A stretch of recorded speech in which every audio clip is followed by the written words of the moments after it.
Dans la vidéo du jour, je vais te présenter le white paper de Chainlink 2.0 en essayant de te le faire de manière la plus simple possible et te donner les différents mécanismes, mais aussi les différents produits et les différentes évolutions qui sont envisagées pour ce projet d'Oracle décentralisé.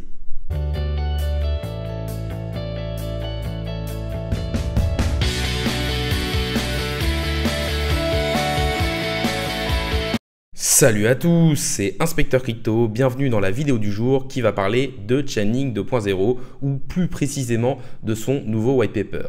Cela va permettre de voir quelle est l'envie d'évolution du projet Chainlink et sa roadmap et donc de savoir si ce projet a un fort potentiel dans l'avenir et aussi de comprendre tous les mécanismes.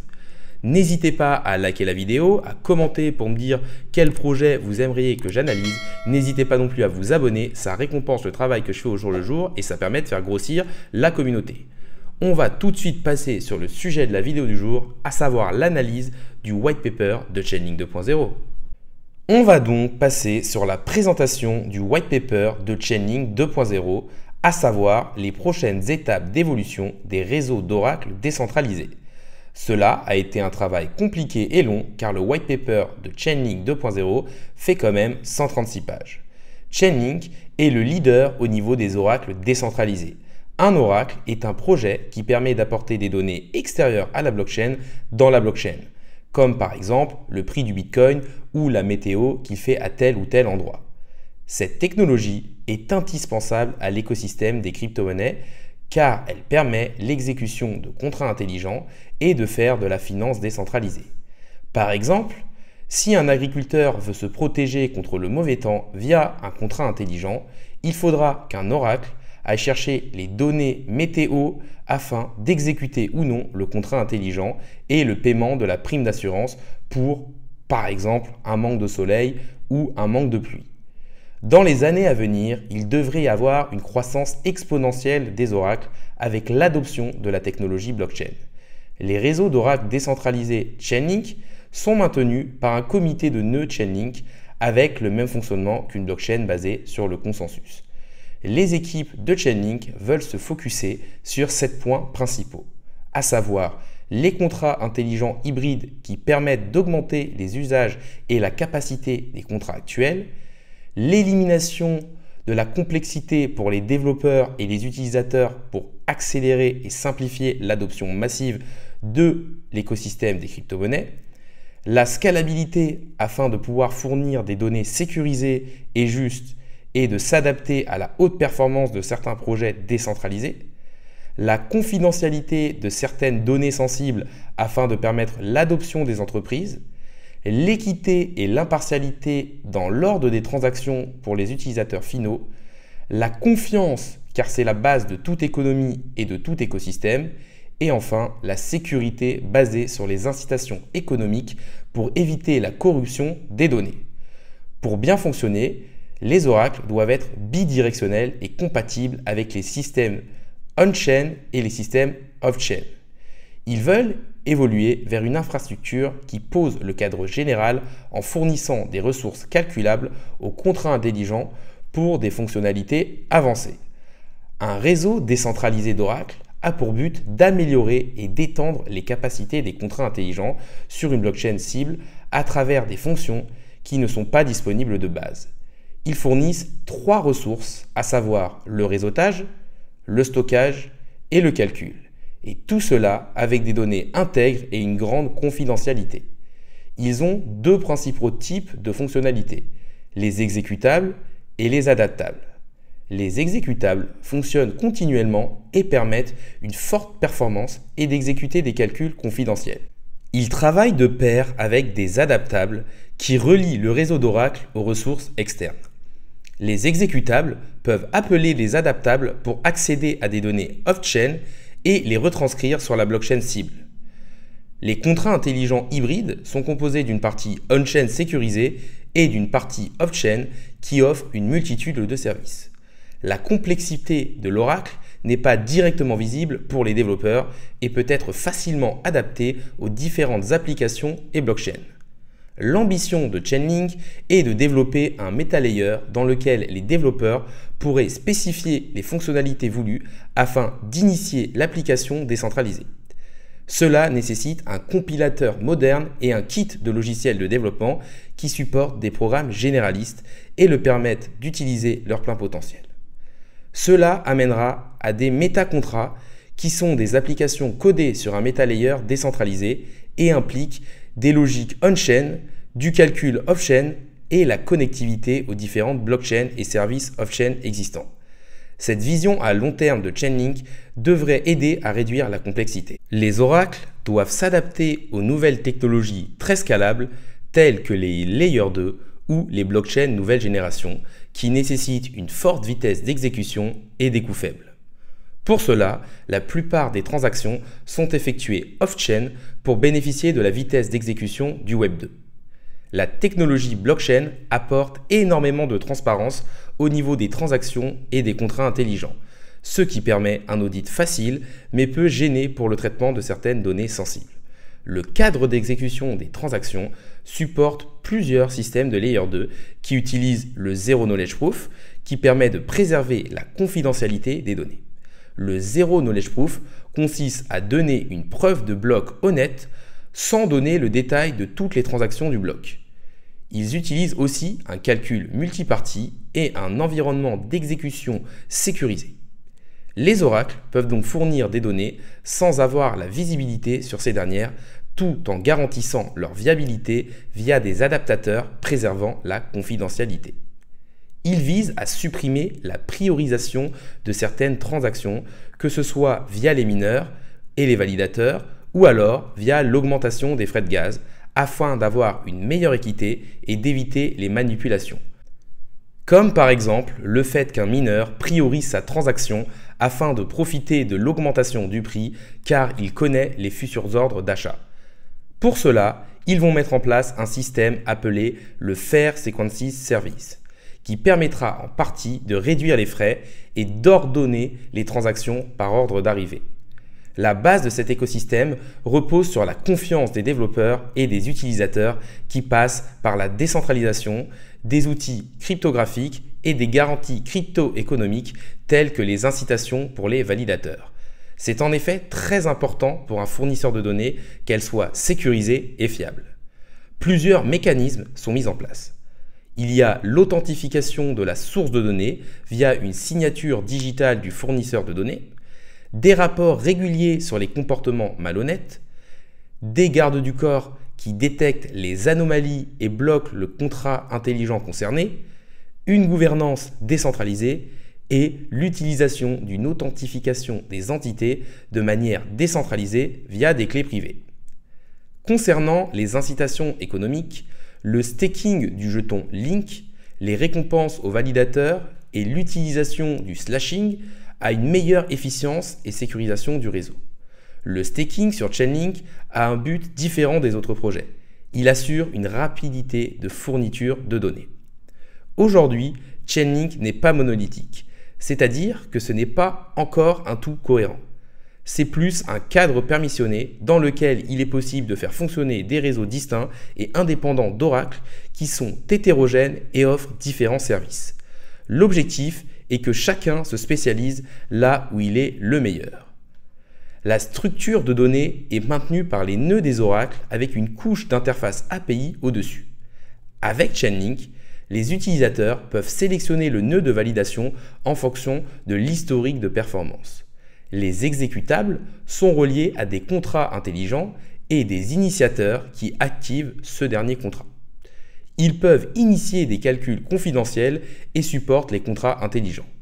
Les adaptateurs sont des interfaces off-chain qui ont leur propre initiateur et sont bidirectionnels. Ils peuvent prendre mais aussi fournir de la donnée off-chain. Ils peuvent être reliés à une blockchain, à des serveurs web, à une base de données externe comme par exemple Filecoin ou encore à un autre oracle décentralisé. L'un des initiateurs phares de Chainlink est le Chainlink Keepers, qui permet de déclencher des contrats intelligents et de fournir un service automatisé de transaction. Les mempool services gèrent les zones d'attente des transactions et peuvent être vus comme un adaptateur. Les rapports off-chain permettent de fournir des données et sont attestés pour contrôler leur authenticité. Les technologies Deco et Timecryer permettent d'obtenir une donnée d'un serveur web et de l'envoyer à un vérificateur pour assurer leur intégrité et leur confidentialité. Elles assurent l'intégrité en prouvant que la donnée provient bien du serveur ciblé. Avec Deco, la donnée pourra être proposée au vérificateur en conservant la confidentialité grâce à la technologie Zero Knowledge Proof. Un utilisateur peut donc exporter des données d'une session privée avec un serveur web à tous les nœuds de l'Oracle. Le Timecryer utilise la technologie de l'environnement d'exécution vérifié qui est par exemple utilisé par Intel. Cela permet de garder la confidentialité des données. La différence est que Timecryer permet d'avoir une preuve publique qui certifie l'authenticité de la donnée, alors que Deco ne le fait qu'à la demande. Chainlink propose déjà plusieurs services, comme la fourniture de données sécurisées et scalables pour les contrats intelligents, la finance décentralisée ou les assurances décentralisées, mais aussi la fonction aléatoire vérifiable sécurisée qui permet aux entreprises de vérifier leurs propres transactions, comme par exemple avec des NFT qui sont générés aléatoirement ou les systèmes de loterie. Mais aussi Chainlink Keepers, qui est un cadre permettant de décentraliser et d'automatiser certaines tâches, comme par exemple les liquidations ou la génération d'airdrop. Pour choisir leur réseau décentralisé d'Oracle, les utilisateurs peuvent se baser sur l'historique des performances de chaque Oracle en fonction du service demandé. Cela permet d'établir une relation de confiance basée sur la transparence. La polyvalence des oracles aide à une meilleure diversité des services décentralisés, tels que le Proof of Reserve, qui est un service cross-chain qui permet de certifier qu'il y a bien une réserve pour assurer un produit grâce à l'utilisation d'oracles. Par exemple, les tokens wrappés tels que le Wrap BTC, qui est un Bitcoin encapsulé sur la blockchain Ethereum et assuré par un réel Bitcoin. Ils ont aussi un service qui est au niveau de l'interface avec les entreprises qui simplifie l'adoption de la blockchain sans grande expertise des utilisateurs. L'identité décentralisée avec l'utilisation d'attestations reliées à une clé privée. Sur la blockchain, l'identité décentralisée pose plusieurs limites, comme les problèmes de perte de clé privée ou le fait qu'elle ne soit pas utilisable sur beaucoup d'applications. Les oracles permettent une meilleure gestion des clés privées et l'utilisation de services Web 2. Un autre service sont les chaînes prioritaires qui permettent d'inclure les infrastructures de taille critique en leur donnant la priorité en louant les services d'un mineur ou d'une pool de mineurs. Et un dernier service, la finance décentralisée, sécurisée et confidentielle via Mixicle, qui est un instrument de finance décentralisée préservant la confidentialité. Le Fair Sequencing Service permet une équité entre les utilisateurs et une baisse des coûts, car l'ordre des transactions n'est plus fait en fonction de l'envie des mineurs ou des frais de gaz. Ils permettent donc un ordre juste des transactions, mais aussi des blocs. Cela permet aussi d'éviter les délits d'initiés, car un mineur ayant les connaissances au niveau des transactions à venir pourrait en profiter. Les transactions peuvent être soit directement envoyées à l'oracle qui l'exécutera à l'aide d'un contrat intelligent et l'enverra sur la chaîne principale, soit en passant par la même pool pour les clients de taille critique. Avec la complexification des écosystèmes actuels, il existe des transactions qui déclenchent plusieurs contrats intelligents et il est nécessaire qu'ils soient exécutés dans le bon ordre et de manière scalable.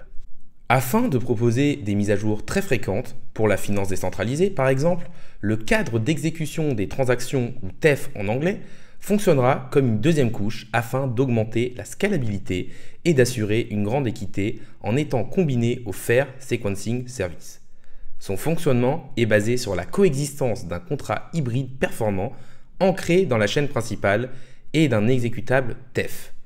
La synchronisation de la chaîne principale et de l'oracle est très importante et quelques petites latences sont présentes, surtout au niveau des retraits qui demandent d'abord une validation de bloc avant la transmission à la chaîne principale. Chainlink se focus beaucoup sur la décentralisation pour permettre une meilleure confiance utilisateur via sa sécurité et son excellent historique de performance. Les sources de données sont authentifiées par des signatures digitales. la connexion via OpenID, les certificats et preuves sur les couches de transfert apportent une plus grande sécurité. La signature de sites enregistrés via le HTTPS off-chain permet aussi une meilleure efficience des données. En utilisant le service d'authentification de l'origine des données de Chainlink, les bases de données pourront utiliser les outils de signature digitale. Chainlink va combiner les sources de données afin de s'assurer de leur exactitude et par exemple pour le prix d'un actif ressortir le prix médian, c'est-à-dire que 50% des prix seront supérieurs et 50% des prix seront inférieurs. Des mécanismes de suivi et de sécurité sont aussi mis en place afin d'éviter les potentielles attaques sur les contrats intelligents comme des casseurs de circuits ou des portes de sortie qui coupent l'alimentation client en cas de données malhonnêtes. En cas d'attaque, le client sera rebasculé sur un nœud non corrompu, ce qui permet un très bon suivi client. Ils utilisent une infrastructure de clés privées qui relie les clés aux identités. Cela permet d'assurer une forte sécurité à l'aide de signatures digitales et d'un système de certificats hiérarchisé. Cela pourrait aussi nous amener vers un Internet de confiance. Ils veulent en effet enregistrer les adresses de domaine dans la blockchain et les relier à des clés privées afin d'assurer l'honnêteté des sources de données. Pour renforcer le bon comportement des différents nœuds de validation, le réseau doit mettre en place un système de récompense économique, tel que le rendement sur le stacking, les frais futurs et le slashing. L'historique des performances des oracles permet aux meilleurs d'être choisis et donc récompensés via les frais payés par les utilisateurs.